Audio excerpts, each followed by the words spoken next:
The Book of 2 Chronicles explained. Please don't forget to like and subscribe, it really does help us build the channel. The legacy continues. The Book of 2 Chronicles continues where 1 Chronicles left off, with King Solomon taking the throne of Israel. It's a story of wisdom and worship, of temple and tragedy, of faithfulness and failure. But above all, it's a story of God's unfailing covenant mercy, even when His people turn away. This book covers 400 years of history, from Solomon's golden age to the Babylonian exile. If 1 Chronicles focused on David's reign, 2 Chronicles focuses on the temple, the kings who followed, and God's presence among His people. Solomon's reign and the temple of God. 2 Chronicles opens with a young king, Solomon, David's son, standing before a nation and a promise. 2 Chronicles 1:10, NIV. Give me wisdom and knowledge, that I may lead this people, for who is able to govern this great people of yours? Solomon doesn't ask for riches or power. He asks for wisdom. And God gives it, abundantly. Under Solomon, Israel experiences peace, wealth, and prosperity like never before. But his greatest achievement is not his throne, it's the temple. When Solomon finishes building the temple, something amazing happens. 2 Chronicles 7:1-2, NIV.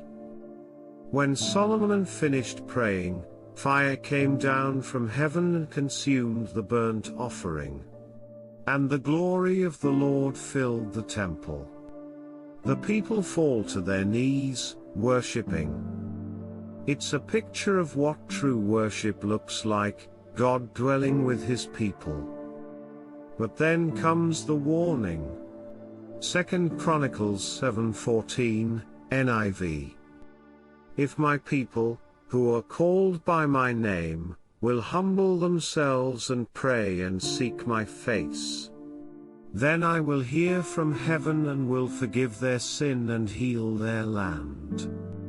That verse becomes the heartbeat of 2 Chronicles, a constant reminder that repentance leads to restoration. The division and the decline. After Solomon's death, the kingdom splits, Israel in the north and Judah in the south. 2 Chronicles focuses mostly on Judah, the line of David. Some kings lead Judah toward God. Others lead them away.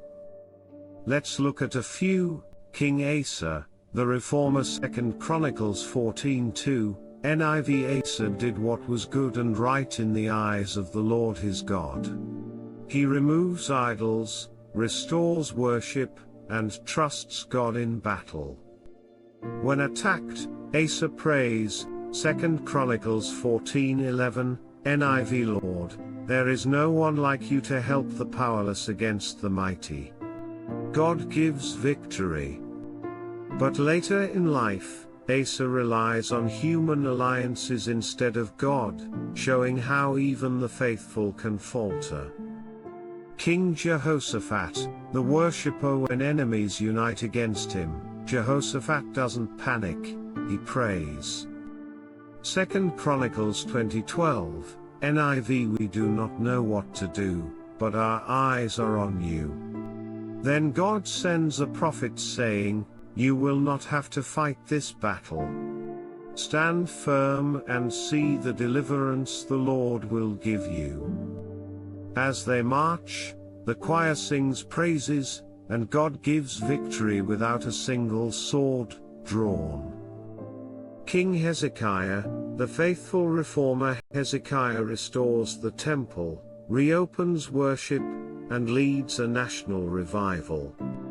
2 Chronicles 29:3, NIV. In the first month of the first year of his reign, he opened the doors of the temple of the Lord and repaired them. Even when Assyria threatens to destroy Jerusalem, Hezekiah prays, and God delivers miraculously.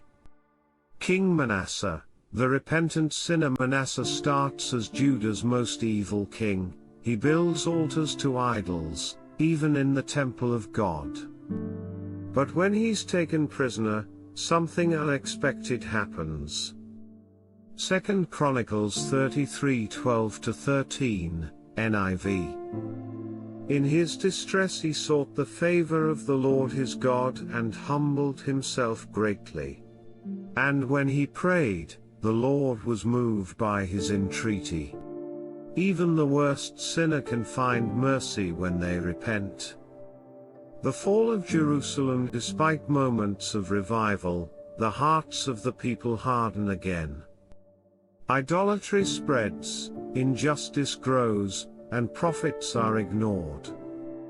2 Chronicles 36:15-16, NIV. The Lord, the God of their ancestors, sent word to them through his messengers. But they mocked God's messengers, despised his words, and scoffed at his prophets. Judgment comes. Babylon invades. The temple is burned. Jerusalem is destroyed. And the people are taken into exile. It feels like the end. But even here, there's a spark of hope. 2 Chronicles 36:23, NIV. This is what Cyrus, king of Persia, says: "The Lord, the God of heaven, has appointed me to build him a temple at Jerusalem in Judah. Any one of his people among you may go up, and may the Lord his God be with him." God's promise isn't broken. Even in exile, he's preparing a way home. Lessons for today. So what does 2 Chronicles teach us today? God honors humility. Every time a king humbled himself, God responded with grace. Pride brings ruin, but repentance brings renewal. Worship restores perspective. From Solomon's dedication to Jehoshaphat's choir, worship realigns hearts with God's power. Leadership matters. Each king's faith, or lack of it, shaped an entire generation. Our influence matters too, at home, at work, in church. God's mercy never ends. Even after judgment, he opens the door for return. That's the gospel hidden in 2 Chronicles, a promise fulfilled in Jesus, the Son of David, who builds the true temple, his people. John 2:19, ESV. Destroy this temple, and in 3 days I will raise it up. Hope in the God of restoration. The book of 2 Chronicles reminds us that history isn't just about kings and kingdoms, it's about God's faithful pursuit of his people.